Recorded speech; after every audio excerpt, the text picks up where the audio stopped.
এই এই এই কিরে সামাদ, এই কিরে হনুস না? এই সামাদ, কি সেটা কোকে? ওই গরু আননের আগে ব্লিচিং পাউডার, শলার ঝাড়ু আর একটা প্লাস্টিকের বালতি এনে রাখিস।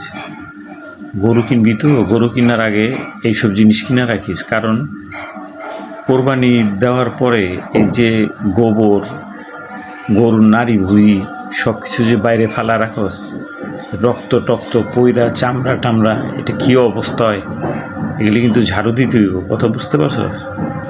হ্যাঁ, বাবাই বইলা দিছে যদি এরকম হয়, এই এই দায়িত্বে যদি নেই তাইলে কোরবানি দিতে, হ্যাঁ তাইলে হ্যাঁ রাজি আছে আর কি।